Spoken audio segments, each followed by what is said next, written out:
What's it gonna be? This is it, Lamar! Oh my God! My brain's gonna explode. My brain's gonna explode. There's something sinister afoot, absolutely. Hello, everybody, and welcome into another incredible episode of the Slightly Delusional Show, brought to you by the incredible Haymaker Network here at the incredible Haymaker Studio. If you guys are not subscribed to the Haymaker Network, link down in the description. I always forget, what camera am I looking at? 2 or 3? Either way. Guys, I'm just used to a webcam. Couple things here at the top. Make sure you guys check out Haymaker. Obviously, if you guys are Cowboys fans, God bless you. But if you guys are Cowboys fans, check out the One Star Cowboys podcast, presented by Haymaker. It's out every week on YouTube and all podcast platforms. My buddy, good friend, and Lukeaholics participant, Kevin Turner, a.k.a. KT, with the Athletics, John Makota, Saad Youssef, and Kent Garrison talk Cowboys, NFL, and everything else they want to. That's right, folks. Epstein Files. They talk about it on there. This week, don't miss a wild conversation about the Epstein Files. Oh, sorry. Shocking opinions on the Super Bowl halftime show. Oh, that's great. That's good. Which led to a huge fight. Oh, boy. Plus, it's Cowboys draft season. They have a little fun with mock draft. So make sure you guys go check that out if you are fans of the Dallas Cowboys, which, again, I'm sorry for you if that's the case. Man, a decent amount to go over. I do have, we have reached this time of the year. There's a hilarious Trill Bro tweet about this time of the year in regards to NBA discourse and how much we hate the NBA around this time of the year, and how the discourse is just, how do we fix this broken piece of shit league? I'm going to join in on that discourse today. But we do have some news to go over at the top here. Now, just a couple days ago, we were jumping up and down in joy with celebration that, oh my Lord, the Dumonts and the Adelsons are actually going to sell the Dallas Mavericks to Mark Cuban. This was the report going around, and our lives will be saved and everything will be better. But I unfortunately am here to tell you that's not the case. Obviously, we kind of knew that wasn't the case the whole time. I pretty much told you guys and prepared you guys for the very real fact that there was not going to be a sell of the team, and then it made no sense whatsoever for the Dumonts and the Adelsons to sell the team. Well, now Mark Stein has come back. More from the source close to Patrick Dumont tonight. The Dumont and Adelson families remain fully committed to the Dallas Mavericks franchise and the Dallas community. They remain focused on building a championship organization for the long term. But the funniest part of this, and the funniest quote from this, story update. A source close to Mavericks owner Patrick Dumont tells the Steinline tonight that the team is not for sale, and this is where it gets hilarious. And the Adelson and Dumont families look forward to expanding their ownership stake over time. Now, if you're wondering what they mean by that, they own, 73% of the team. Mark Cuban owns 27%, but I believe there's optionality within the contract that says that they can buy down Cuban's share to 9% whenever they like. So basically, this comes across as the Dumonts and the Adelsons saying, oh, you thought that shit was funny, Mark Cuban? You're done. You are done. Your ownership stake is now going to dwindle to 9%. It is over and done with for you. I find that hilarious. So, and actually it makes me put my tinfoil hat on a little bit here. And I do have to question, was this something that Mark Cuban intended? Like, was Mark Cuban like, I want my money? Like, what is it? I mean, if you get bought down nearly 20% of this Mavs team based off evaluations is what, like $600-700 million? Maybe Cuban's like, I want that $600-700 million. So let me just be a nuisance and hopefully they buy me down. Right? Hopefully they buy me down. And that could be the end of that. And I get out. Maybe that makes sense. Because maybe Cuban looked at this and was like, hey, either way it's a win for me. Either way I get paid, I get bought out, I get bought down, I get hundreds of millions of dollars, or I actually gain some traction here. And a family with a lot of money, like maybe the Hunt family who owns the Chiefs, comes in and says, yeah, we'll actually be in on this. We'll pony up and we'll pay out the ass to buy out the Mavs. And the Adelsons are like, actually, I'm kind of interested in that. Now that you say that, I'm interested. And then Cuban can come back, or he gets bought out. Either way, it's a win-win. Either way, it's a win-win. So, yeah, I mean, I never really put much stock into this at all. Wait, what is this? Your video is 91 in Slovenia? What is this? Celebrate, man. The video is 91, number 91 in Slovenia. You All were right, number guys, we 91 did it. in the whole country of Slovenia. We for the Lukeaholics did it, sketch. guys. Lukeaholics video was number 91 in the entire country of Slovenia. Basically, I'm like a Slovenian C-lister. You're a top 100 Slovenian. I think honestly, if I were to, I think I'd be like a C or D lister in Slovenia. I think we can make that happen. We'd still love to visit that country. Here it's beautiful. Hear nothing but great things about it. But yeah, it does kind of suck that, there was that brief moment of hype. And I never bought into it. I don't really get why it got reported the way that it did. It really just seemed like a pipe dream from the moment it came out. So, okay, whatever. That comes to a conclusion and that comes to an end. That's the end of that. Do you think Miriam knows who Luka is and that they traded him? Yes, I do think Miriam knows who Luka is, although I would say 100% with 100% certainty. Again, I'm 100% certain that she knows who Kyrie Irving is. I will continue to say that. So make sure you guys join the Discord. I'm about to send links in here. If you guys ever want to send something in the chat, this is the way to go about it. Through the Discord link, if you guys want me to look at certain things. Usually it's during game streams and stuff like that, but sometimes there's stuff that you guys send that's interesting and worth talking about. Completely unrelated to anything. I want to talk about something like this because this got sent in the Discord. Why? I'm not really sure. Do we have AI bros in the Discord? What's going on there? I don't know. But this AI video cost 72 cents. I don't really understand that. I've been saying this about AI videos forever. They're fucking terrifying. I hate whenever something like this gets posted and people are like, oh, yeah, bro, that looks like shit. Like, yeah, obviously, if this got released as a movie or a TV show, yes, it would be, by the end of it, we'd be like, something just looks so off-putting about that. That's AI. That's fucking insane. I'm sorry. That is insane. Within 5 years, entire CGI departments will be gone. All right, this is just the truth. Entire CGI departments will be gone. And any type of CGI in film will be AI. I feel like 100% certain that this is going to happen.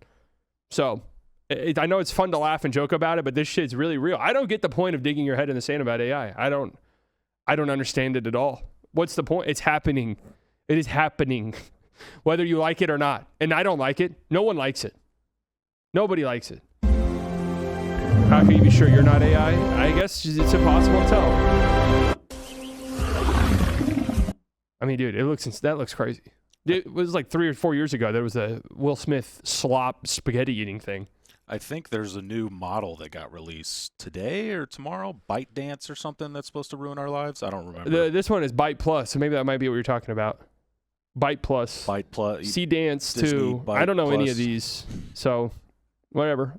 Yeah, but I mean, this shit's horrifying, in my opinion. There must be trading data for it to build off of. Now things can't be created with AI that will look good. Well, we'll see. Sally will make AI videos on buying out the Mavs. I'm still anti-AI art completely. I've had people hit me up with like thumbnail designs. I'm like, is this AI? And they've been like, yes. And I'm like, okay. Paul with the 2. I have been AI this whole time. What? AI? You've got AI chatbots that are donating? Oh, I'm in on AI. Wait a second. No, AI can stay. AI chatbots that donate real money. Okay, fine. AI, you win. Fairs. You win. We got a couple other things to talk about here. Unfortunate news just across the board. Cooper Flagg actually is injured. So at this time of the year with these teams, you never really know. Oh, wait. This is my favorite video going out right now. Liberal. Happy fun, la la la. Human smuggling, fentanyl deaths, forced government euthanasia. Oh, that has been in my head all day. But it's one of those things you cannot quote because everyone's gonna think you're insane. Shams nuke. Is that Dana White plus? Yeah, that's Dana White. Shams. Okay, Jeremy Sohan going to the Knicks. Okay, there you go. Big story. Shams nuke. Jeremy Sohan to the Knicks. Hey, not a bad pickup by them. Not a bad pickup by them whatsoever. More bad news. It appears as though Cooper Flagg is actually hurt. He had an MRI on his foot, which revealed a foot sprain. Now, Tim McMahon reported on this and said he's going to miss tonight's game against the Lakers. He will miss All-Star Weekend, which is unfortunate. Really, the only reason I gave a fuck about it at all, and I probably wasn't going to watch anyways, is now completely gone. But Tim McMahon kind of reported that he's not expected to miss any other time. So the Mavs don't play again after tonight until next Friday. They have over a week off. So hopefully Cooper Flagg's fine by then. But In Street Clothes tweeted out today that the average time missed with a nondescript midfoot sprain is 20 days. Ugh.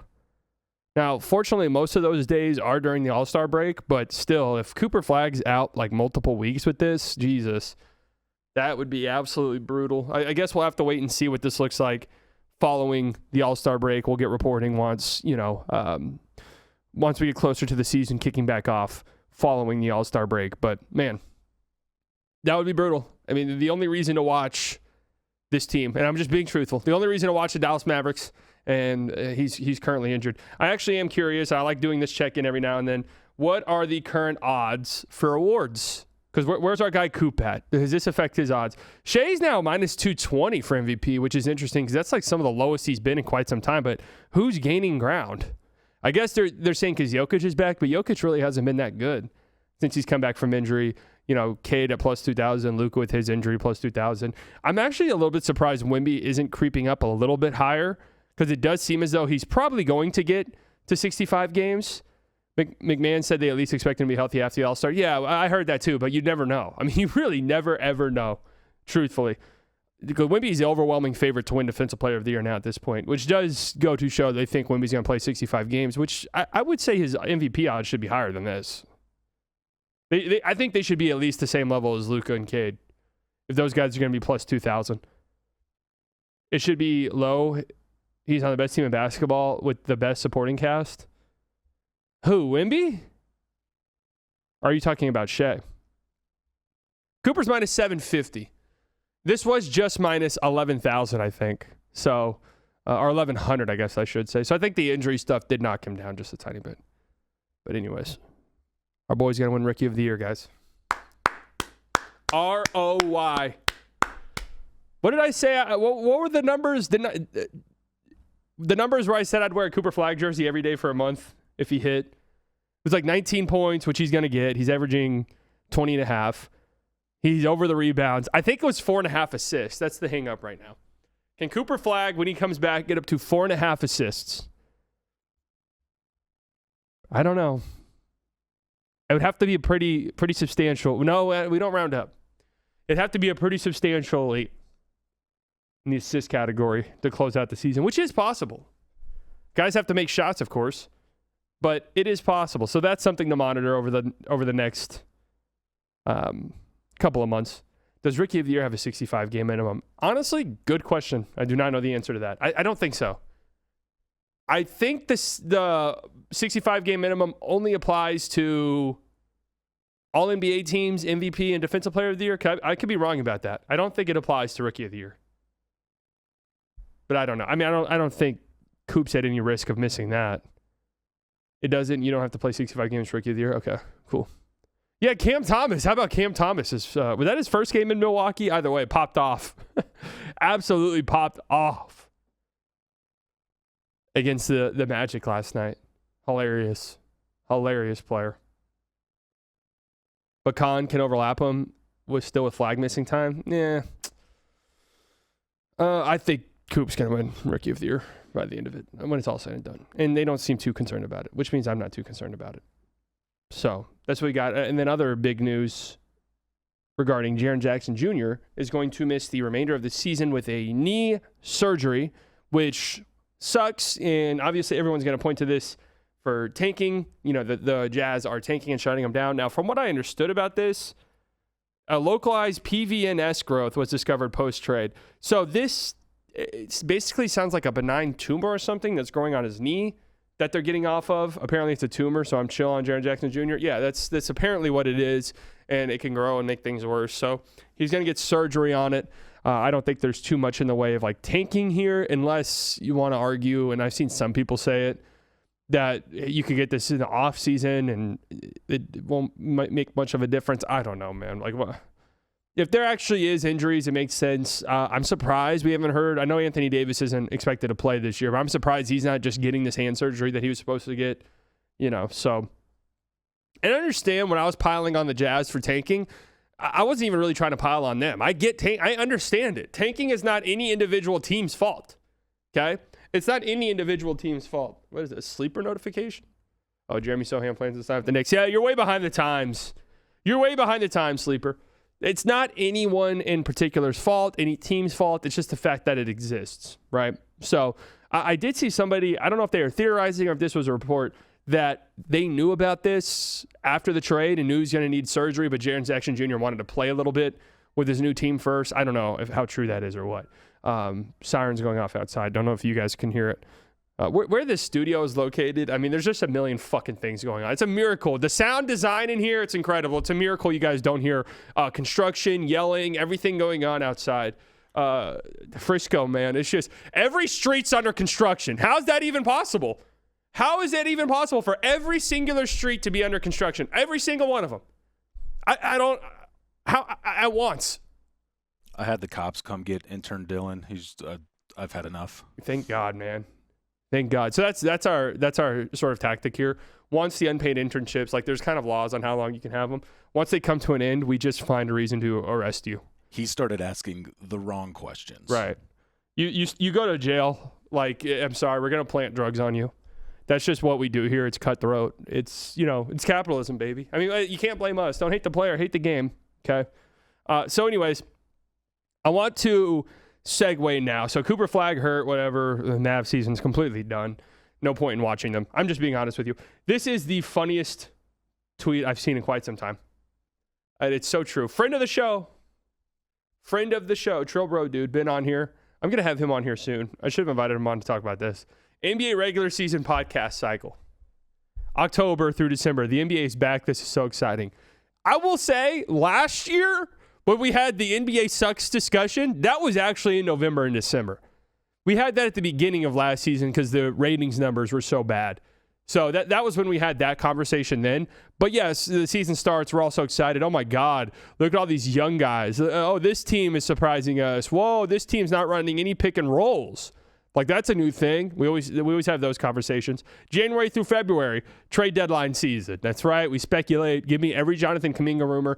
And actually, Jonathan Kuminga got traded, obviously, to the Atlanta Hawks. And we're still getting reports about Jonathan Kuminga. We don't give a shit. Jonathan Kuminga has to be the worst player in the history of the league to get this many reports about a trade for him. The worst. Okay?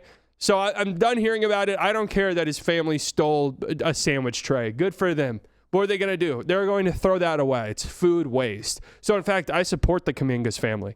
I support the Kumingas because they are against food waste. And who am I to say what they did with that? In my head canon, they went and delivered that to a homeless shelter and donated that to a food pantry. So good for them. And that should be a heroic story, not this story that we keep getting rehashed. I don't care that they stole food. I repeat, Sohan's and Nick. I know we saw it. I don't know. Sohan, cool. We know. Post-deadline, February through March. Here's why the NBA should be abolished. We are at this stage right now of the podcast news cycle. It's the talk of the town now. I think players have openly talked about this. This little stretch from January through the All-Star break is the dog days of the season.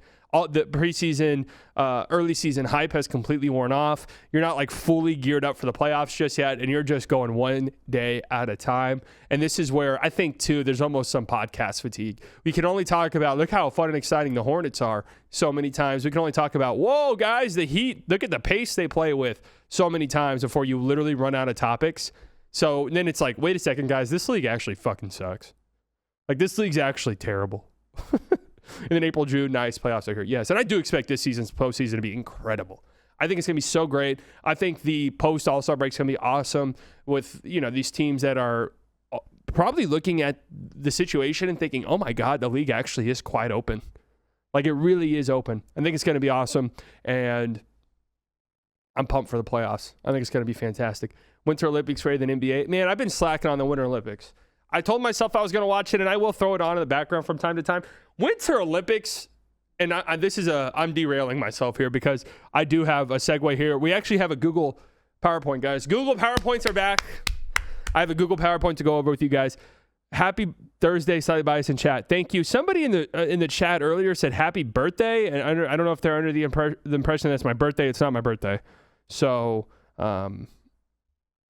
dude, happy birthday. No, it's still a ways away, but thank you guys for the early wishes. But anyways, Winter Olympics are insane. Like the Summer Olympics, it's pretty standard stuff. They've been doing all that stuff since the Greeks, right? Like, well, let's go outside. Let's run around this track. Okay, great. Whoever finishes first wins. Let's pick up this heavy-ass rock and throw it. Whoever throws it the furthest wins. Congratulations. Let's go in this body of water and swim. Whoever makes it to the end first wins. Congratulations. Winter Olympics is the stuff of psychopaths. How do they even come up with half the sports that are in that thing? I have no idea. Hey, let me put these long-ass skis on. You see that giant slope? I'm going to jump 1 mile into the air and land on the other side. Who the fuck? How do you even determine you're good at that? That's the thing I always wonder. How do you even determine that you're good at something like that? Hey, what if I got in this sled and flew down this slope at 95 miles an hour? And then not only that, but what if I did it with somebody on top of me as well? Did you see Lindsey Vohn's post-surgery picture? Yeah. Jeez, that Lindsey Vonn injury is nuts, man. And I love the people who are like, well, it wasn't because of her ACL. Like, dude, I'm sure the ACL being torn had a lot to do with her crashing. But yeah, that looked disgusting. So, and then something like that, like I'm about to go down this giant mountain as fast as I possibly can. Happy 40th, Chitely. Not Chitely, and it's also not my 40th. So thank you. And it's not even my birthday, and I'm not even close to 40 if it were my birthday. So, yeah. Curling, like, curling is awesome. It's an awesome sport to watch. It actually is. What other? I saw the figure skating thing. A guy did a backflip on the ice with skates. How do you even do that? Oh, no. And the craziest one was that dude, that one event where you're running uphill, full speed sprint uphill for a mile wearing skis. That guy did it in under 6 minutes. How is that even possible? That has to be the greatest athletic feat of all time. Let me see if I can find a video of that. Cross-country skiing. Well, this was like a sprint. This right here. Skiing uphill is truly insane. Look at this. That's got to have the Rocky music behind it or something for it to... What? Like, what's going through his mind right then? And he did it under 6 minute mile, sub 6 minute mile pace uphill on skis. Is this the greatest athletic feat of all time? The determination, dude. There's not an NBA player in January that has that look on their face. Hell no. This is also like this is one of those things too, where it's like, how do you find out? Like, yeah, dude, you're pretty fast. Imagine if we put skis on you and we ran you up a mountain. Like, imagine how fast you'd be then. Is there like a different technique? Dude, this is crazy to look at. How fast he's going. 11 miles an hour. Oh, jeez. He's got to be able to dunk after being able to do something like that, I would think. No, he's probably 5'5". That's the one thing about all these Olympians. They're like 5'4". But they are incredibly strong they pack a mighty punch. They all horse race in the summer. Yeah. Looks like slightly when he's running up to his local McDonald's. All right, let's get to the main show here. Let's get to the main show. Slightly saves the NBA. That's right, guys. I'm saving it. So I'm going to join in on the NBA is trash discourse and jump in and give my 2 cents and my opinions on it. And I always say this. I said this last year when we talked about ratings and how you can fix it. I'm coming at this from an actual place of love. Many people who talk about the NBA and talk about how terrible it is come at it from a place of hate. Come at it from a place of hatred. They don't like the league. They hate it for whatever reason. They're too caught up in nostalgia.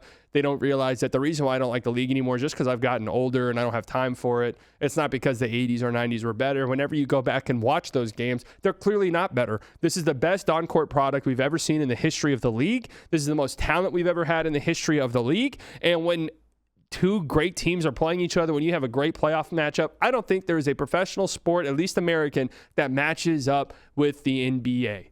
Okay, so I'm coming at it from a place of love. How can we improve the game as much as possible? I've already kind of talked about this earlier this year about how we can save the end of games because the last 2 minutes of games can just be excruciating at times, and that should be the most entertaining thing in sports. Like a final 2 minutes between two great NBA teams, some of the best athletes on the planet going at it for the last 2 minutes of a game, back and forth. Every bucket matters. That should be the most fun and exciting thing of a game, and oftentimes it gets dragged out to be complete and total trash, if I'm just being real. 20 minutes for 2 minutes. So I don't have anything like that. I don't have any like rule changes or anything that would affect like the on-court product. But let's kind of get into it. The play-in tournament. First things first. Play-in tournament. Goodbye. It's gone. Completely gone. Okay. Sorry about that, guys. Play-in tournament completely and totally gone. That was actually Adam Silver calling me because I'm supposed to meet with him soon to go over this exact thing. But yeah, play-in tournament, gone. There's no reason to have it. Think about how embarrassing this is as a league. You implemented this with the idea being, all right, if 20 of our 30 teams, that's just fucking crazy to think about. If 20 of our 30 teams had a chance at postseason basketball, because that's what this is, it is postseason basketball. If 20 of our 30 teams have a chance, everyone will try. Except what's happened is teams that are in the play-in tournament completely and totally give up. The Chicago Bulls were in a play-in spot when they decided to sell this deadline. The Grizzlies were either in a play-in spot or right outside a play-in spot when they decided to sell. The Mavs were right outside of a play-in spot. They decided to sell instead of waiting for AD to come back for a play-in tournament. Nobody gives a fuck. No team cares about being in the play-in tournament. Get rid of it. It's a joke. It's horrible. The fact that 20 teams get a chance to play in the playoffs, there's not 20 teams good enough. Let's just call it what it is. Goodbye. See you. This needs to be gone. Again, the fact that teams are openly spitting in the play-in's face is embarrassing for your league. It just is. Okay? Get rid of it. Boom. Expansion. Push it through. I do think the talent pool in the league is probably good enough to stand having two new teams, but I do not think you can expand without there being significant rule changes, which is why I am here. Obviously, Seattle and Vegas, if that does end up being the two teams that get added, obviously those are Western teams. So this would come with significant conference realignment. I think if I were in charge, if I were the commissioner, expansion would be basically my false flag event where I'm just now open. All right, this is where we're doing all of our sweeping changes now. We're going to basically implement the Patriot Act now, and I am going to step in and fundamentally change the NBA. This would be my excuse, right? This would be my excuse. I do agree. I really don't know about Vegas as a destination for a team, but that's neither here nor there. It's going to be Vegas and Seattle. Okay, that goes without being said. So this is going to come with conference realignment. For me, can we make this a little bit smaller on the screen? For me, this would come with a completely new schedule. Okay, we have two new teams. We can save the revenue that we lose from losing 10 games by having two new teams as a league. We can sort of save that revenue. 72 games. That would be the new schedule. We're going 72. We're cutting 10 games out of the schedule completely. You play each team twice. That gets us to 62 games. You still have the in-season tournament. I'd have to figure out how you, with 32 teams, what those pools would look like. But you get 7 total in-season tournament games. And I think your pool should be region-based, right? Like the pool for your team should be region-based. That way you still play regional teams and you still sort of have those regional rivalries and stuff like that. So you get 7 in-season tournament games, 4 of those pool plays, and then the playoff games or whatever the case may be. Boom, that gets you up to, I believe, 69. Nice. 69 games. And then I would have a rivalry week. I would keep the rivalry week. I like the idea behind it. The problem is there's no real rivalry. Right? These rivalry week games are trash. They're terrible. It was the Hornets versus the Cavs. It doesn't make any sense. What I like, and what I've seen suggested on Twitter, is let's go with rematches of the playoffs. Okay, and that will be your sort of rivalry week of games. And if you did make the playoffs, and you just play the dregs, that would just be it. So that gets you to 72 games. You're going to keep the same calendar length, and you get rid of back-to-backs in this process. Because back-to-backs have to go. They have to figure out a way. Just because, teams are openly punting these now. I mean, teams, seriously, if you're going to a back-to-back front end, back end, and it's kind of switched now. I feel like it used to be teams just punt the back end of a back-to-back, but now it's kind of changed where they'll strategically look at it. They might punt the front end of a back-to-back, but teams are punting back-to-backs, and you just need to get rid of them. At the end of the day, you have to remember, and I've said this before, you're an entertainment industry, okay? Fans are paying money. Fans save up for so long to afford these tickets, to go to games, and you are openly spitting in their face when they go to games and have the team sitting. And yeah, it is unfortunately up to the ticket buyer nowadays to look at the schedule and realize, oh shit, this team's on the second night of a back-to-back, whether that's our team, whether that's the team that's coming to play. So we're probably not going to see the best players. So is it worth getting tickets for this game? But that sucks. That just sucks that you have built-in games on your schedule that are basically punt games that you're conceding. That shouldn't happen. We should be looking to avoid that. Okay. So get rid of back-to-backs. This kind of allows you to do that. Expansion kind of perfectly gives you the opportunity to cut the length of the season down. And let me be clear, they're not going to do this shit. Okay, they're not going to do any of this. It's far more likely they end up playing 100 games a year than it is they cut the season down to 72. So let me just say that. None of these things are going to happen, but this is what I would do to change it, okay? All-Star game. First and foremost, let's just concede it. It sucks. It's terrible. There's no way to save it. This is where I would be at. There's no way to salvage the All-Star game. We can try all these different things. Kevin Durant had an interesting quote where he basically called out Luka and Jokic.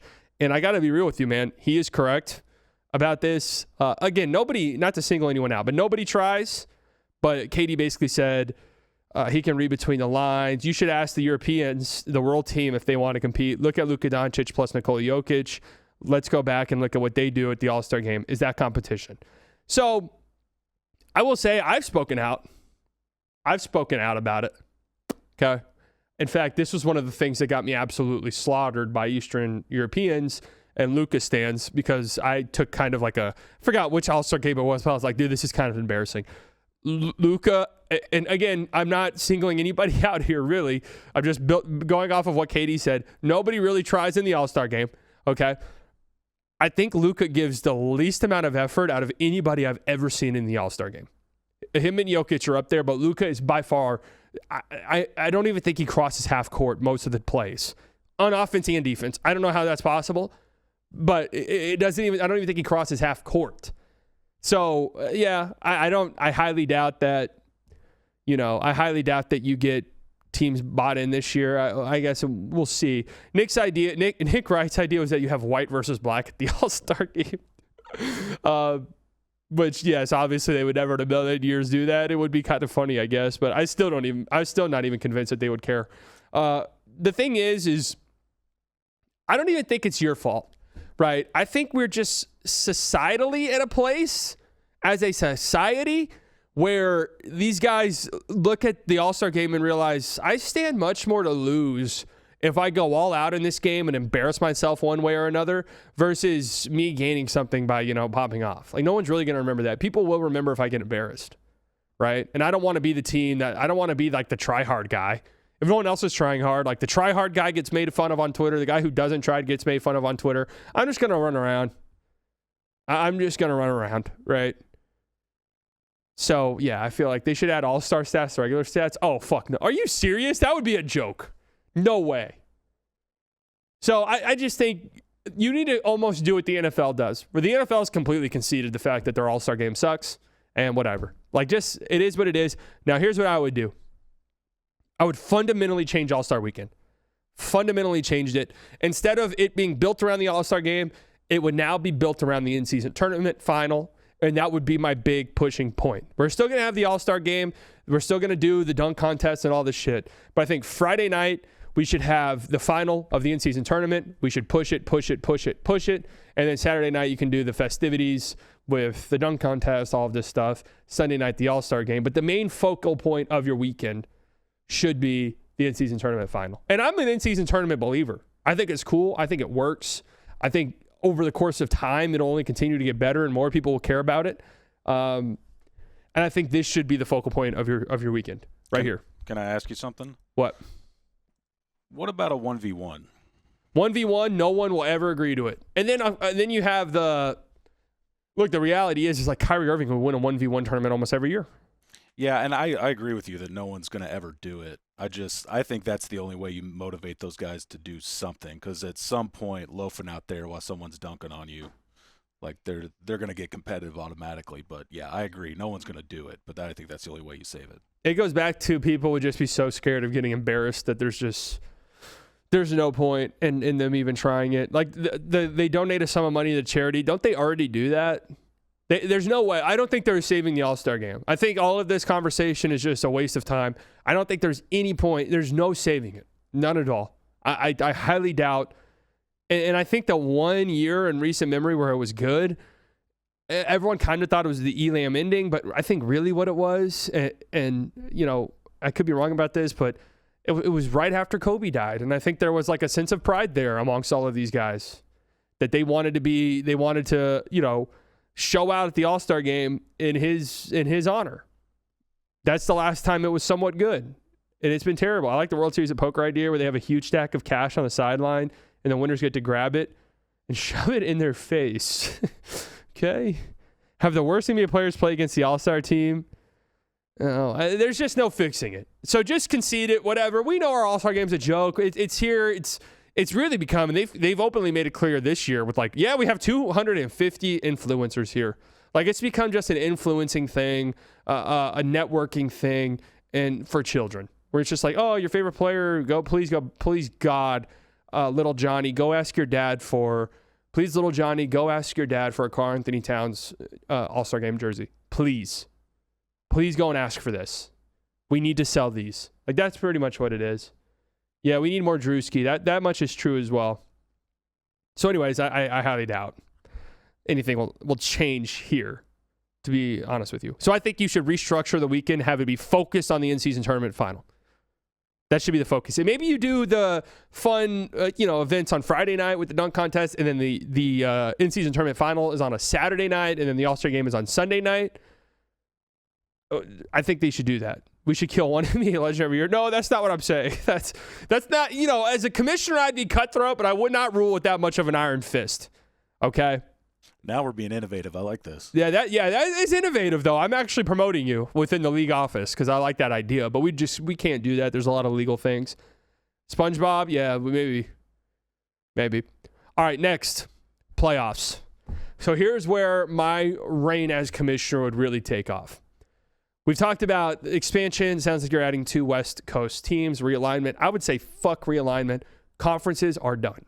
They are completely done. We're done with the constant, well, the East is so much better than the West. We're just done with that, okay? And it's just going to be the best 16 teams every year across the entire NBA are in the playoffs. And not only would I go that route, you are an entertainment-driven league. People love the drama in the discourse. We can try to pretend that that's not true. We can try to say, oh, that's not important, whatever. But the reality is people like it. And again, you're an entertainment industry through and through. That's how you make money, okay? Let's feed into the drama and let's try to really spark the rivalry aspect of things. 1 down to 8, you get to pick your opponent. So there's incentive there to be the best team in the NBA because you get to pick the team you are playing up until the finals. And so on and so forth, 2nd, 3rd, 4th, 5th. There's real incentive to have the best record. Because I think one problem you've seen, and this isn't really tanking, it's more just like punting games. Teams now, and we've seen this with like the Mavs in the past, they don't really give a fuck if they're the 4 seed versus the 5 seed or the 6 seed. Like teams just don't really care as long as they're in. I don't think home court advantage is as important as it has been in years past. So teams are just like, yeah, whatever. Like we'll rest a couple guys to make sure they're healthy. Even if that means we go from the 2 seed to the 4 seed, like whatever. It doesn't really matter to us. We're going to have to play these teams anyway if we want to make the finals. So it is what it is. Top teams get to pick their opponents. It would add into the intrigue. It would add into the drama element. Think about how fun it would be when a team gets picked and they upset them. I think this could be a genuinely great idea. How do you round out the schedule? Home and homes account for 58 games. home and homes account for 58 games. 29. No. In this whole scenario we're going with here, we have expansion. So there's 32 teams. There's 32 teams. So that gets you to 62, and then I added in-season tournament games and then a rivalry week. That gets you to 72. No, 60, because there's 32 teams. You'd play 31 teams. So that gets you to 62, and then I add another 10 games. So we're shortening the season to 72. No, and I would change the first round to best of 5 personally. I would change the first round to best of 5, but they wouldn't do that because you're just going to lose money. But yes, best of 5. I like that for the first round. I do think the playoffs can sometimes it lasts a really long time. 2 months, and I love it. The playoffs are fucking awesome. How do you balance the extra games to smooth out the strength of schedule? I mean, some teams are going to have easier games. Like there's strength. This isn't college sports. Like it just is what it is. I would love a best of 5. Game 7 just holds such weight. It's hard to get rid of it. I would not change the length of any, like, second round, conference finals, 7 games. There's no changing that whatsoever. Like, think about it. It's what, we're only, I think, 20 years since we've changed the first round. A little over 20 years. But yeah, this is a money thing. They would never do this, but that is what it is. 8 viewers. You really fell, Luka Merchant. 8 viewers. What are you talking about? Best of 9 finals? Hell yeah. Hell yeah. A 65 game rule would be gone in this scenario just because there's also a 72 game season, so it wouldn't really make sense. But yeah, I would get rid of the 65 game rule as well. I guess in this scenario, no, I don't like that idea. 8 from each conference. I just think, do we really believe the best 16 teams in the league are in the playoffs every year? I mean, I don't. Thoughts on 72 games impacting all-time records? Yeah, there's just stuff that you're going to have to concede. Like, here's the thing with all of this. The league has to sit down and basically decide, do we think our regular season product is so woeful and so down bad that we have to sacrifice elsewhere? Because if we think this tanking problem is just whatever, it's just par for the course, it's just something that's going to happen. If we think the discussion about our regular season product is so bad, if we think that doesn't actually affect our bottom lines and whatever, we don't give a fuck. Let these guys go crazy on their podcasts. It doesn't really matter. But if they feel like, yes, this actually is bad, and we think soon it might reflect on the league and our bottom line, there's just some sacrifices you'll have to make. Definitely some sacrifices. In this case, we for sure would eliminate the play-in. Yes, that was my number one thing. My number one thing was eliminating the play-in tournament. So yes, that would be it. So anyways, yes, I would go 1 through 16. Tell me the 8 seed, East seed, really going to make a run. 1 through 16, best in the league. The best team gets to pick their opponent. Let's really play in. Let's really play in to the drama part of it. Okay? Tanking. So,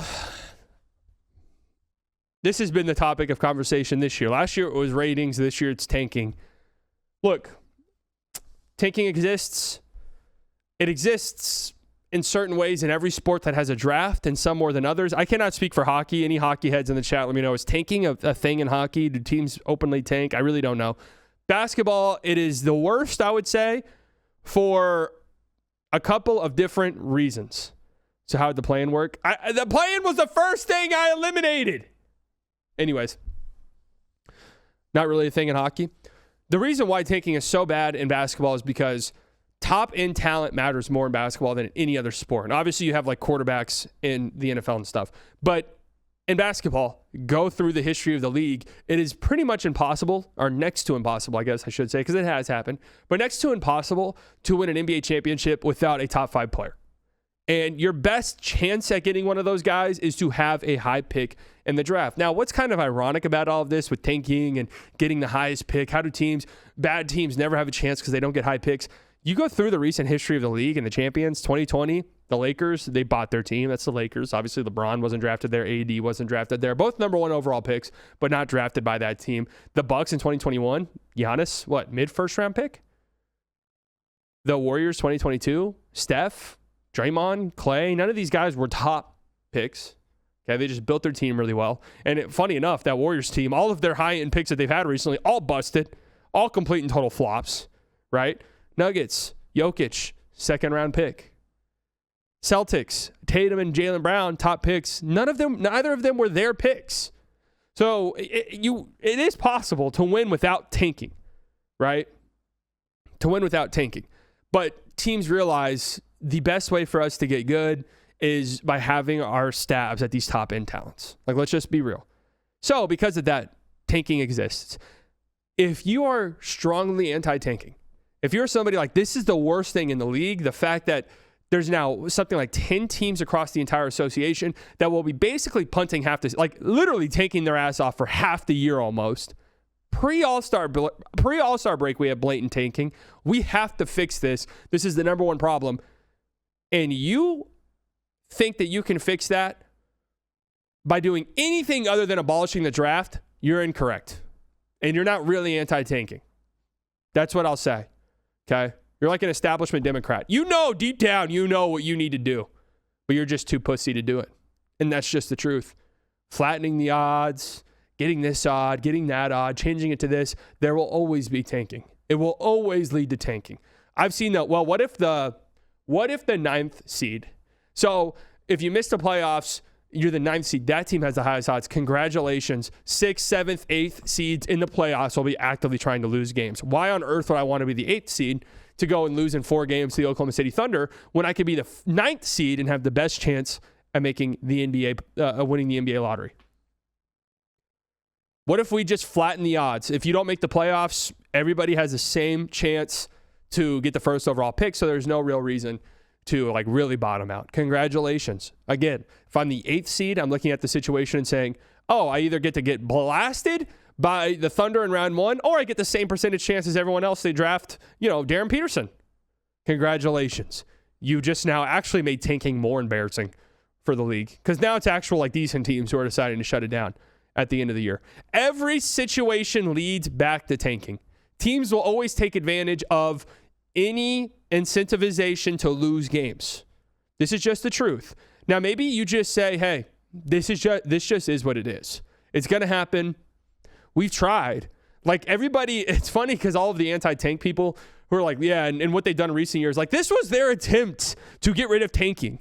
This idea that we're going to flatten the odds a little bit. So there's no real incentive to be absolute dog shit. And that's proven to be true. You've seen the Mavs last year move up. You saw the Hawks move up. You've seen teams like the Spurs move up. Okay? The people who say that's unfair to bad teams, we need a fixed draft order. I do not understand this topic. I don't understand this talking point. Fixed draft order, a team will go 0-82. I promise you they would. A team would try to go 0-82. It would be a disaster. It would be a disaster. Mavs homer with the 199. So there's 2 ways, I think. If you are planting your flag, tanking has to be solved. This is a detriment to the league, and it's going to continue to get worse as teams realize more and more, we need top-end talent. Fuck it. A couple of things that need to happen. Do casual fans complain about tanking?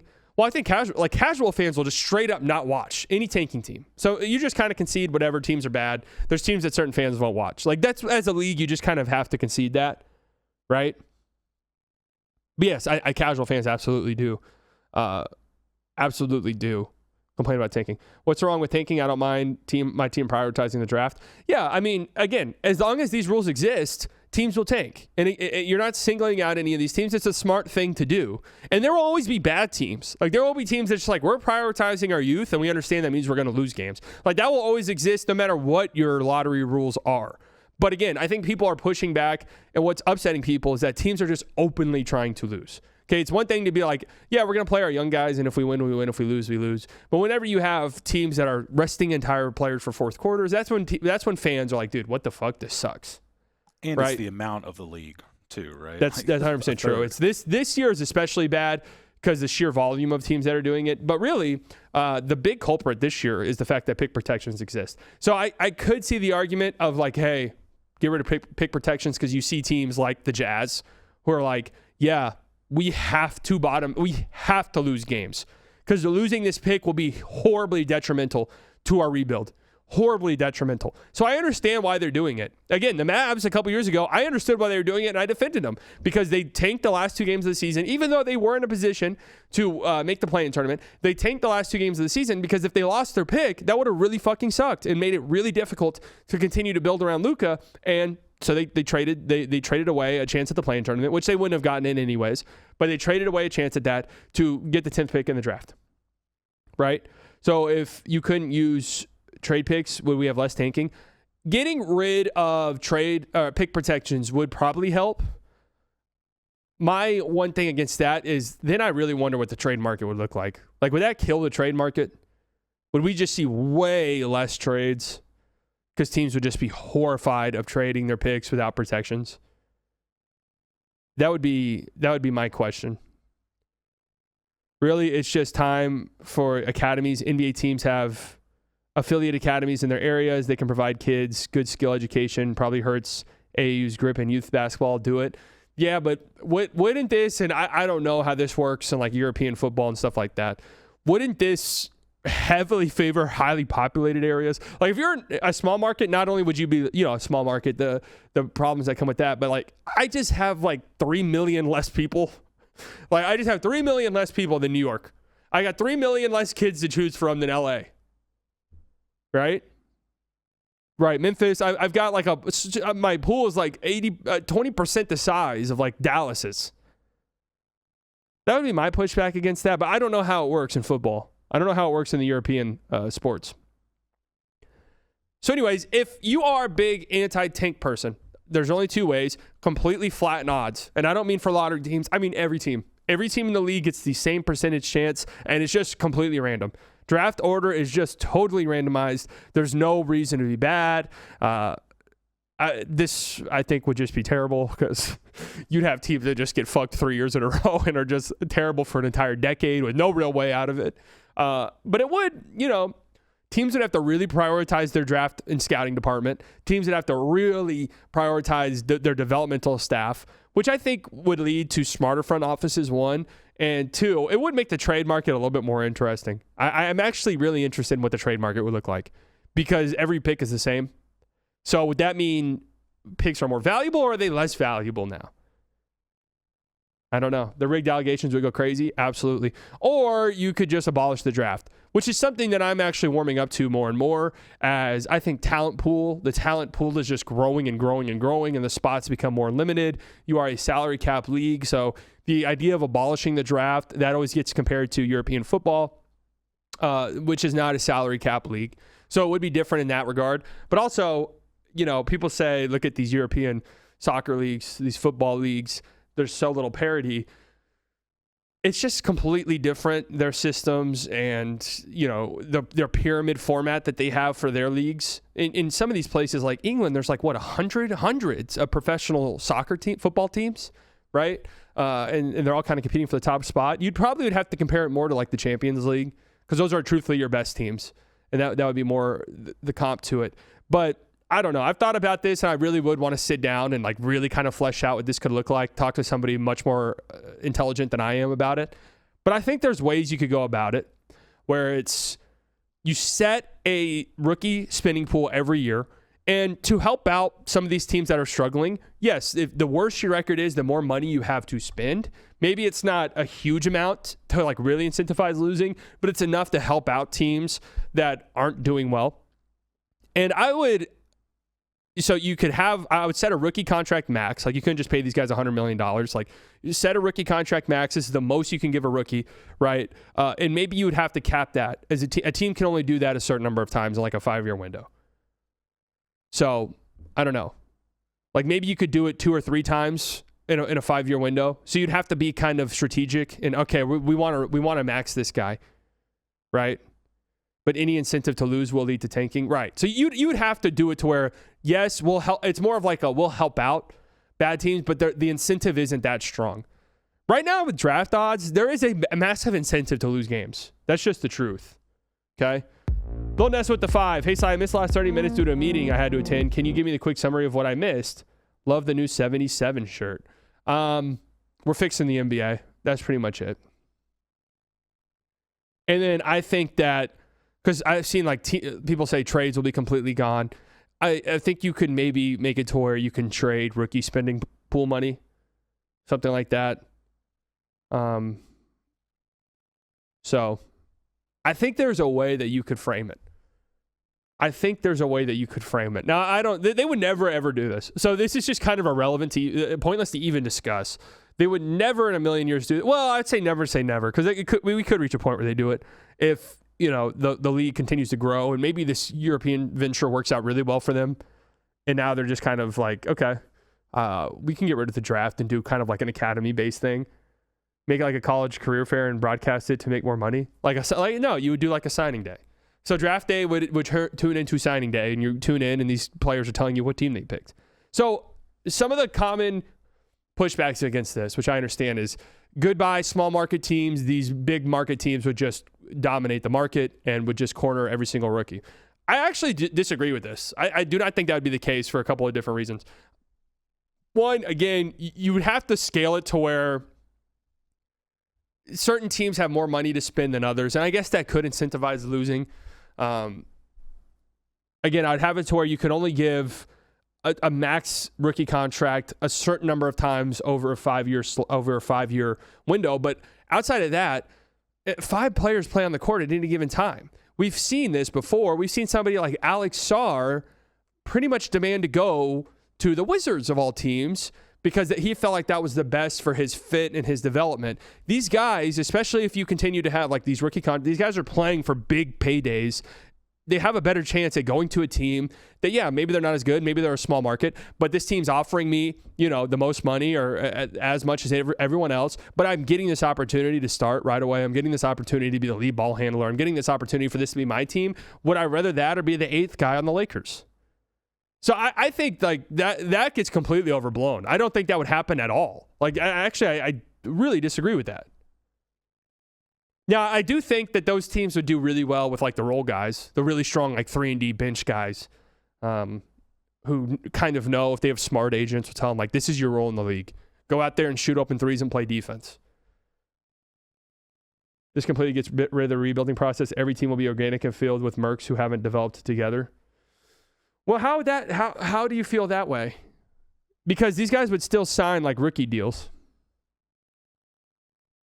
I don't think small market stuff is a thing anymore, in my opinion. The OKC guys live in OKC full time. Well, no, that would be the biggest point for the draft. Would be, yes, look how well the NBA has done with some of these small markets, right? Like Oklahoma, San Antonio. San Antonio is obviously a giant market, but you don't think of it as a giant sports market, right? But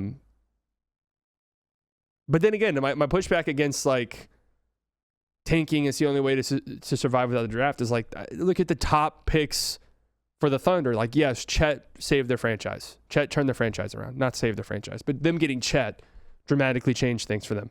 J-Dub wasn't their pick. They traded for Shea. Like Josh Giddey was their pick, and that was kind of a fumble. So I don't know. Again, what's stopping OKC from opening a Thunder Academy in New York? Oh, okay, I guess that's the way. I'd have to look into academies. I don't really know how they work. Your cap sheet should affect your rookie spending pool, so teams with superstar max players would have more money. Oh, teams without superstar. Yes. So this would all go. This would keep a salary cap, and yes, the money that you have on the books would affect how much money you have to spend in the rookie pool. Again, I'd have to sit there and like talk this out with somebody way more intelligent than I am, but I think that this could have some legs. If you're somebody who's like, I am so against tanking that you have to abolish the lottery, or you have to fundamentally do all of these different things to change the lottery, like, dude, just get rid of it. Just get rid of it. Someone sent me one that was, I give them a ton of props. It was so incredibly well thought out that I do want to pull it up. It was so incredibly well thought out. How many different things were involved, though? Here it is. Shout out to my guy, John. John, are you in here? Here's how you keep the draft and destroy tanking. Draft lottery odds peak at the 8th seed after the play-in, then decrease I can't say this word. You got linearly in both directions. Worst team gets worse odds than the second worst team, and so on and so forth till you get to the 2 8 seeds. Best team gets worst odds. You can still have the worst teams better odds than the best teams. Yeah. Kind of struggling to keep up now. The 8 seed still fights to become the 7 seed for an easier matchup, facing the 2 seed instead of the 1 seed. The incentive still exists all the way up to the 1 seed. Okay, hold on. I'm a little bit confused now. Worst team gets worse odds than the second worst team, and so on. So basically, the 8th seed has the best odds, 7th seed, 6th seed, 5th seed. It goes down that way, right? Best team gets worse odds. Worst team gets worse odds. Best team gets worst odds. You can still give the worst teams better odds than the best teams. Okay.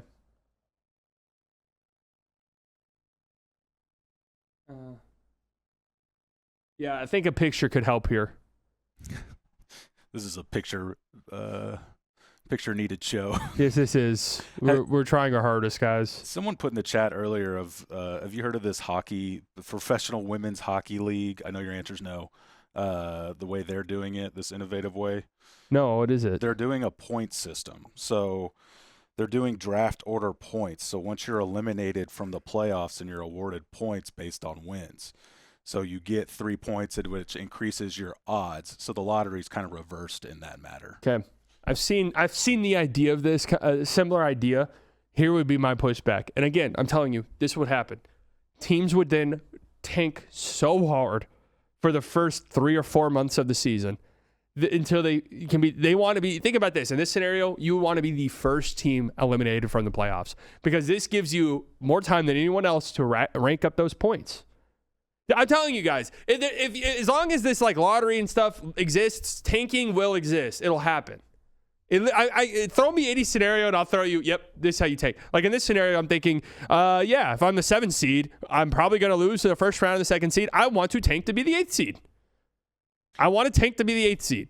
I don't want to be the 7th seed. Now, in their case, they're talking about the season, like it would be season-long points. So they don't start the point system after it. They account for what you did earlier in the season as well. But I know what you're saying. Huh. See, my thing about that though is something along those lines is you would really punish bad teams. And some teams are just bad. Like there are teams out there that are just bad for whatever reason. Maybe the guy they drafted got injured and just never panned out, or maybe a consensus top draft guy just didn't pan out. Like nothing that was necessarily their fault. Maybe they had a ton of injuries and now they're just like really struggling. Really, really struggling. Yeah, like if you miss, in 1 year, 2 years, that could affect you for the next 10 in that kind of system. That's tough. Yeah. I think really what's probably going on, if I had to guess, what's going on in the league office is they probably just are like, yeah, man, this is just going to be what happens. It is what it is. Let's get to the playoffs. Pretty much everyone agrees our playoffs are good. Basketball fans, NBA fans love the playoffs, and then they love the draft, and then they love the offseason trade slop, and they get excited for the start of the season, and then they love the trade deadline. It's really only this 2-month stretch here where people actually care and bitch and complain. Like, just survive that, and then we can move on to the thing everybody likes, and this will just be it. I mean, people will complain, but it is what it is.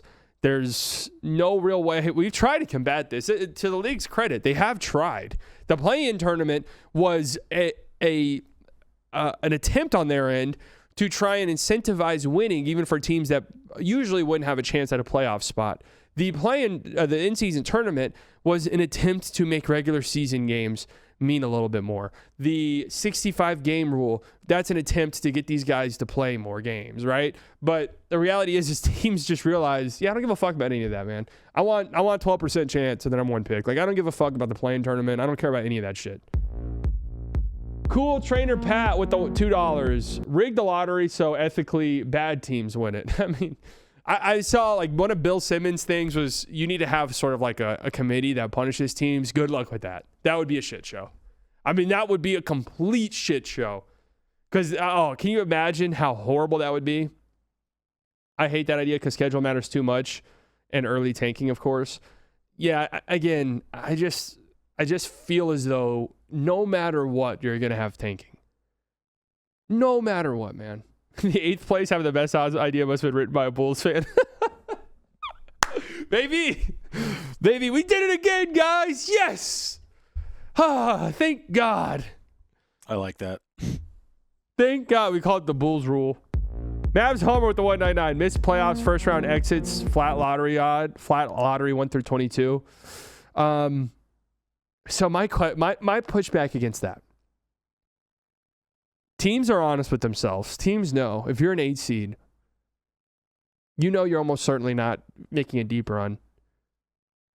Would there not be, or if I'm like the 5th seed, and I feel if I get out, if I lose round 1, I have the same chance as getting the number 1 pick as everyone else.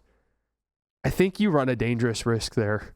The moment losing in a playoff series gets incentivized, that's when there starts to be some problems. And I get like losing in the playoffs means better draft picks, whatever the case may be. But Lil Nesso with the $2 is tanking this bad right now because of the talent. I think, again, teams have just, I think by and large, teams are smart now, right? I do think a big reason for tanking being so bad this year is pick protections. Obviously, it's a great draft. Right? Consensus. It's a fantastic draft. People want these franchise-altering talents at the top of the draft. And I think teams are just like, yeah, fuck it, man. Like, who are we fooling? It's better for our franchise long-term if we get one of these guys versus, like, trying these final 20 games of the season. And here's the thing. Tanking has literally always existed. I don't know why the idea, every time this pops up, I don't know why it's like, this is the first time this has ever happened. Tanking has always existed. It's been a thing for decades. It will always be a thing under any structure that incentivizes losing in any way, shape, or form, no matter how you want to look at it. So my thing with this, and I'll continue to say it, if you are somebody who is very vocal against tanking, if you're somebody who says the league needs to do X, Y, and Z against tanking, we have to solve this. This is the worst problem plaguing the league is all these teams that don't care about winning for over half the season. We have to fix this. You are a pussy if you're not openly advocating for abolishing the draft. That's the only way it works. It is literally the only way you can make it work. That's it. Otherwise, stop complaining about it because there's going to be tanking. That's just the truth. And again, I mean, look, the flattening the odds has literally worked the way the league has wanted it to work. It has not really incentivized losing. Has it? How many years in a row has it happened where the bottom team has dropped to 5th? Isn't it like 3 years in a row that's happened? That the worst team in the league has dropped to 5, right? And we've had teams move up. We've had teams dramatically move up. So, yeah, at that point, I'd say like that has worked the way it was intended to work. Now, I think the problem there is I think a lot of teams have realized that. And they've realized, as long as we're like 8th or 9th in the lottery odds, like we got a good chance of moving up. So, yeah, let's keep losing games. Fuck the play-in. We don't want to make a push for it. I'd rather have the 8th best odds and be in the play-in tournament. That's the calculation that teams make now with the flattened odds. But if you don't flatten the odds, then you will see egregious bottoming out by the worst teams. There's no way around it. There's just no way around it. Leagues with promotion and relegation like every other sport in every other country. Look, I would love a promotion and relegation system. Good luck ever getting any of these billionaire owners to agree to that, especially the fact that it's not an established thing. Good luck ever getting any billionaire owner to agree to that. And then my question is, what would that even look like? Like, what would the secondary league be? Would you just have because the Premier League is 20 teams, right? Would you just have the top NBA league would be 20 teams and then there's 10 teams in the bottom league. Yeah, that would be awesome. And that would be hilarious. So I'm here for that. Honestly, I like that. I think that'd be fun. Good luck ever getting anybody to agree to that, though. Let's see if we can relegate some WNBA teams up. Yeah, let's get the WNBA. I mean, maybe a couple decades from now, if this European venture really works out, and now you're starting to get these like FC Barcelona and these teams that are like really building competitive basketball teams. I don't know how travel-wise that would work, but then maybe you could have some type of system like that. I don't know, but right now I would say no. Overtime elite in the relegated league? Hell yeah. What about the big three? Come on, let's do this. Yeah, big three. And you know what? Let's get the 5 best NCAA teams also in there. They're all. I mean, half of them have been drafted anyways. So yeah, I think that could work. We'll get Gonzaga up. That'll get Seattle their team. Yeah, that's true. Gonzaga. Let's pull up Duke. Yeah, let's get the Tar Heels just for fun. I can see Slightly making a big stream on his choice of team for the Euro NBA League. Any London team. Is London going to get a team? That'll be me. I'm rooting for London. Second home, baby. Let's go. Richmond. Get a team in Richmond, and I'm here. I'm here for it. Anyways, I had one more. I'd have to be somebody way more intelligent than me would have to be in on it. But fix the CBA. I'd get rid of some of these cripplingly punishing salary cap rules that basically fuck you over if your team's good and you've drafted well. And in my scenario, your rookie signing has been good, right? So I'd get rid of this. And I think the best argument I've seen, and I don't know how they haven't done this yet, but the Supermax should not count against your cap. It makes no sense at all that these teams can get punished for having drafted and developed a player good enough to get a Supermax extension. It makes no sense at all that they then get punished. And now, especially considering the salary cap punishments are so severe that you really get fucked over. So yeah, you'd have to really fundamentally change the CBA because it is kind of broken right now, and the players get absolutely fucked over. If you're a middle tier player, the guys will always get overpaid, and there will always be desperate teams. But by and large, we're going to see either shorter contracts with big money, or some of these guys that probably do deserve $20 million, right, are just going to be sitting around for really long period of times in free agency or whatever the case may be. The cap, the luxury tax, first apron and the second apron, what is this shit? Yeah. And on top of that, I've seen this really good point. It's like, it shouldn't, your fans shouldn't be this knowledgeable about the cap stuff. It shouldn't be like, in order to really talk about basketball, it has almost become, you almost need a legal degree to understand what the fuck's going on in the bylaws of the CBA. And it's like, no, actually, like, since they'd have 13 players in this trade, it's technically an illegal trade because then they'd have to, add these players. And if they add these players, then they'll be right up against the second apron. Like, dude, enough of this shit. It's horrible. It's boring. It's lame. All of that. I forget who said it. Maybe Zach Lowe. But the analysis was that the CBA currently makes it so the owners can just stand pat, not have to make trades, compete in exchange for weed. Weed? What's going on in the CBA, bro? There's a literal, the NBA has turned into a drug kingpin? What?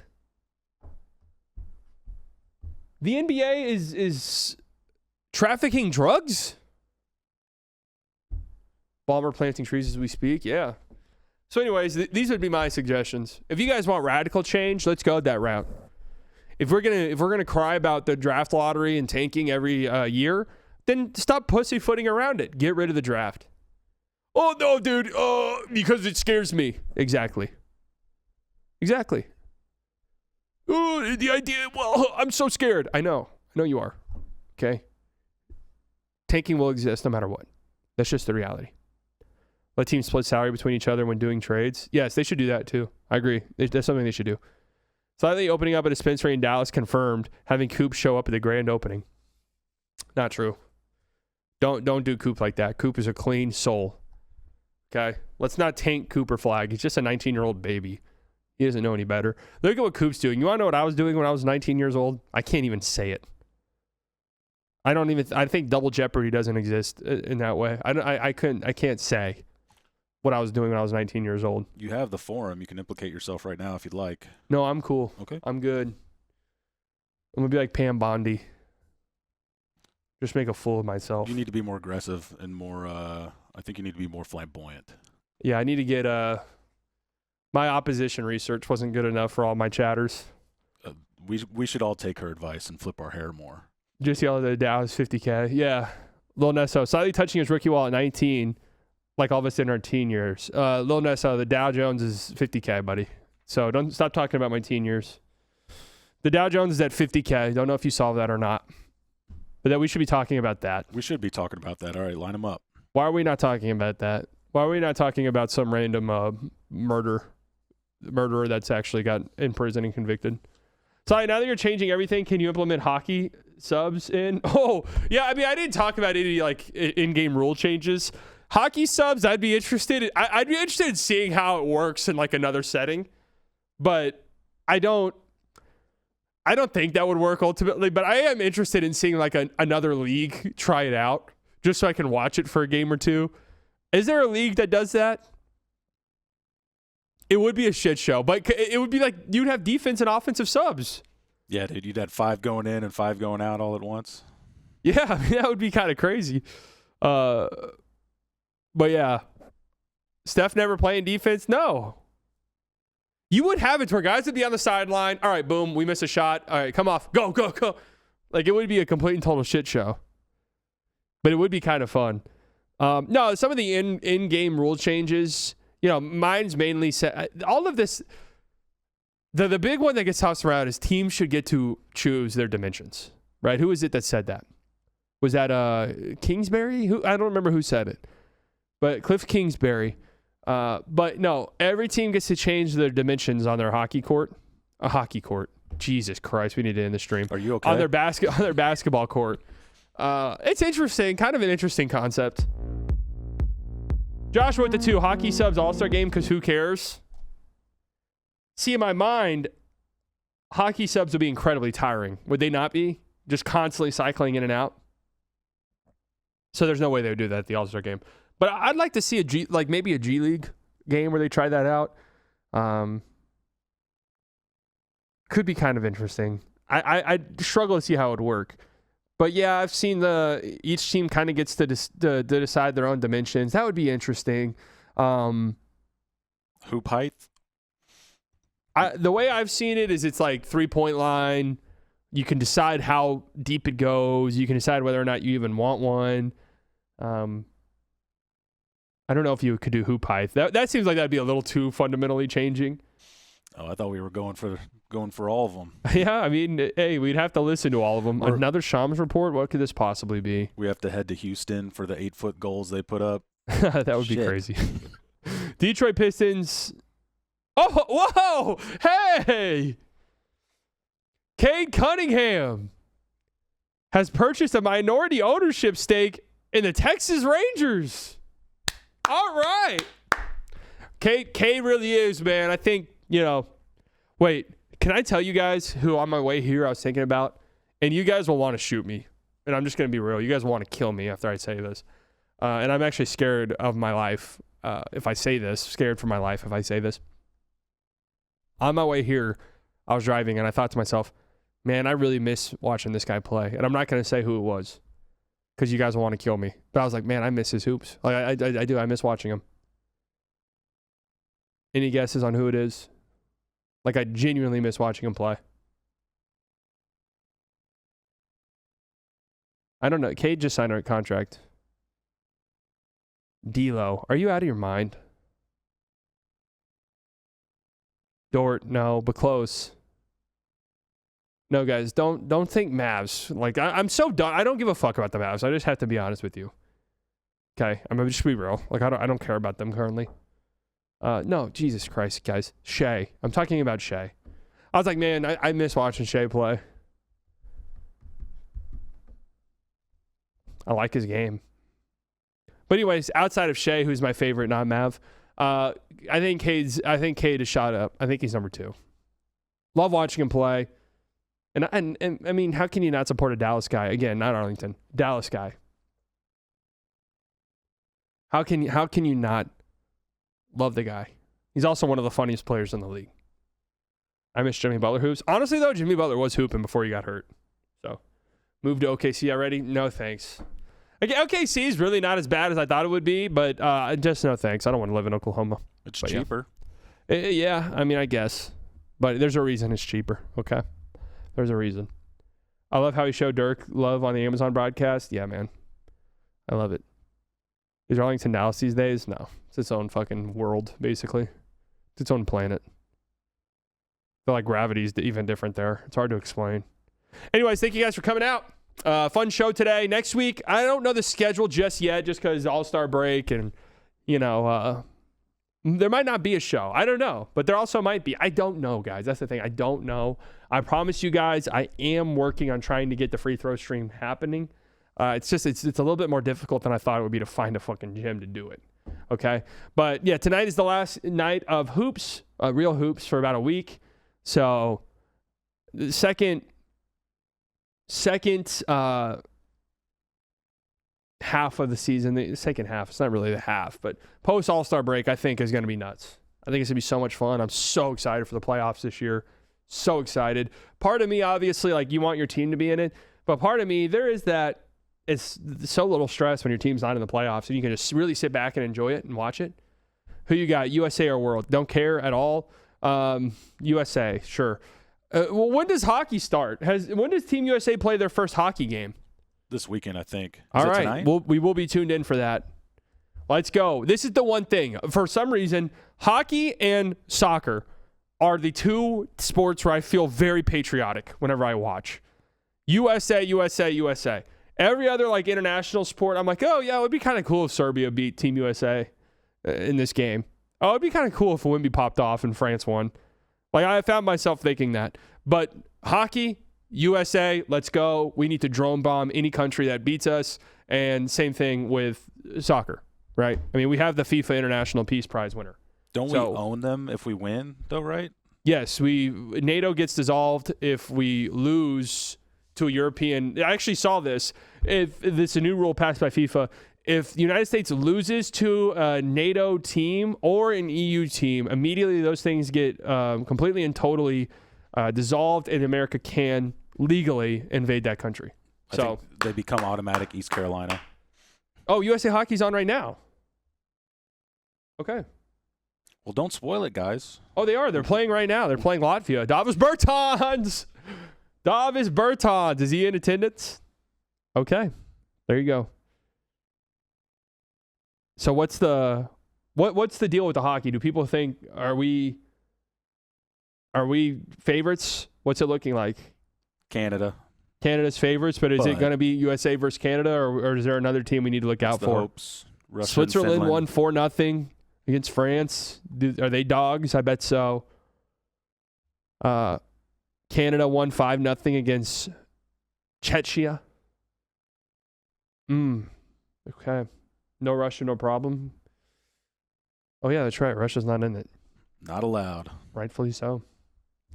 Well, you do have to wonder when we're talking about state-sponsored. Well, never mind. That's a different conversation for a different day. All right, guys. Thank you all for tuning in. Love you all. Enjoy the rest of your weekend. I don't know if I'll be live for tonight's game. I really don't know. I really don't want to, but we'll see. Love you all. Talk to you all later. Bye-bye. Bye-bye. Who's it gonna be? This is the best one. Oh my God! My brain's gonna explode. My brain's gonna explode. There's something sinister afoot, absolutely.